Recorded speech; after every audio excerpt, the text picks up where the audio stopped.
कांग्रेस विधायक ने हिमाचल में हुई राजनीति घटनाक्रम पर साधा बीजेपी पर निशाना। विधायक बोले, विधानसभा में मिलना चाहिए विधायकों को बोलने का समय। अपने क्षेत्र की समस्याओं को उठाने के लिए विधायकों के पास विधानसभा एक अच्छा विकल्प होता है। रादौर से कांग्रेस विधायक बिशन लाल सैनी ने अपने कार्यक्रम में स्थानीय लोगों की समस्या सुनी और जल्दी उनके समाधान का आश्वासन भी दिया। इस मौके पर विधायक ने पत्रकारों से बातचीत में जहां हिमाचल में हुई राजनीतिक घटनाक्रम को लेकर भाजपा पर निशाना साधा, वहीं अन्य मुद्दों पर भी बेबाक जवाब दिए। कहा कि भाजपा ने हमेशा धन व बल के साथ सरकारों को गिराने का काम किया है।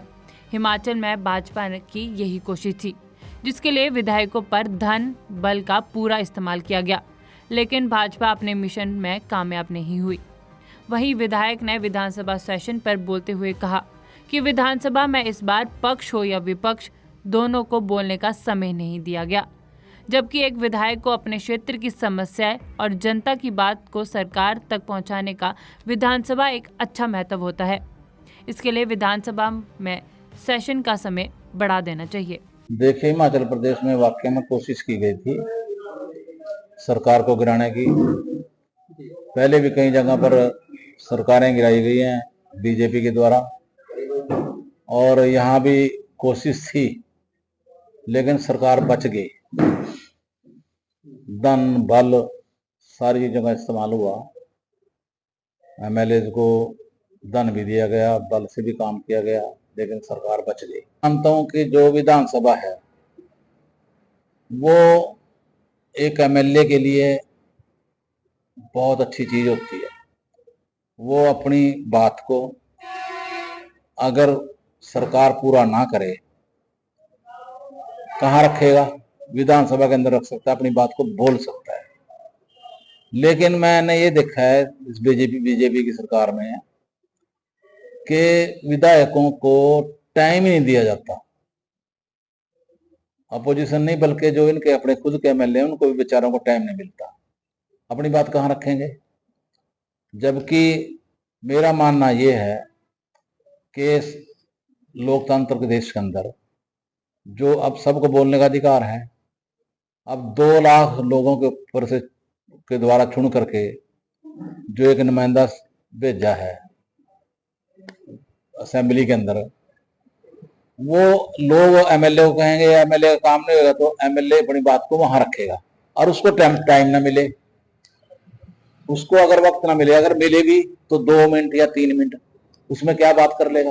तो फिर सरकार मुद्दे ज्यादा होते हैं, जानबूझ के करती है इस तरह। हाँ, मुद्दे ज्यादा होते हैं और टाइम देते नहीं। ये विपक्ष के विधायकों के साथ ये सबके साथ ही करते हैं, चाहे विपक्ष को चाहे पक्ष को। आपकी बार तो मैंने ये देखा कि विपक्ष के साथ साथ जो पक्ष के एमएलए हैं उनके साथ भी बेचारे के साथ ऐसे ही हुआ है।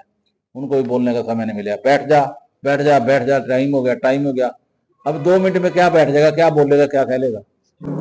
जबकि अगर विधानसभा एक हफ्ता लग रही है, सबको समय मिले तो 10 दिन चल जाएगी। 3 दिन में क्या फर्क है? 12 दिन चल जाएगी, 4 दिनों में क्या फर्क है? तो इसलिए समय मिलना चाहिए सबको बोलने का। एक सीट आम आदमी पार्टी को दी है और वो कुरुक्षेत्र की सीट इनको मिली है, और यहाँ से आम आदमी पार्टी के जो प्रदेश अध्यक्ष हैं सुशील गुप्ता जी, वो खड़े हुए हैं। तो हमारी पूरी कोशिश रहेगी कि हम बिना किसी मतलब ऐसी भावना के, दुर्भावना के, बिना किसी बात के, हम जो ऊपर से आदेश हमें मिल चुका है वो हम पूरी कोशिश करेंगे अपने तन मन धन से सुशील गुप्ता को जिताने की कोशिश करेंगे। 4 साल निकल गए, 4 साल में तो किसी को पूछा नहीं है। 4 साल में तो ये सोचते रहे कि भाई मैं यहां से लड़ूं, पता नहीं ना लड़ूं, वहां से लड़ूं, पता नहीं यहां से लड़ूं, इसी असमंजस में रहे। और अब जब ये हो सकता है कि ऊपर से इशारा हुआ हो कि भाई रादौर से लड़ोगे, तो अब जनता के बीच में जाना शुरू किया है। और हम लगातार जब से एमएलए बने थे और ऊपर बीजेपी की सरकार बन गई थी, हरियाणा में भी सरकार बन गई थी बीजेपी की, तभी से लगे हुए हैं, चाहे ज्यादा चाहे कम, पूरा प्रयत्न किया हमने काम करवाने के लिए। जितना पैसा मिला पैसा डिस्ट्रीब्यूट किया हिसाब से, और नहीं भी अगर पैसा मिला तो लोगों के काम करवाने की पूरी कोशिश की, और हम हमेशा लोगों के बीच में ही रहे। और ये लोग ऐसे हैं कि अब 4 साल तक तो दिखाई नहीं दिए, अब जनता के बीच में जाकर के चुनाव, क्योंकि चुनाव आ गया, जाना शुरू किया है।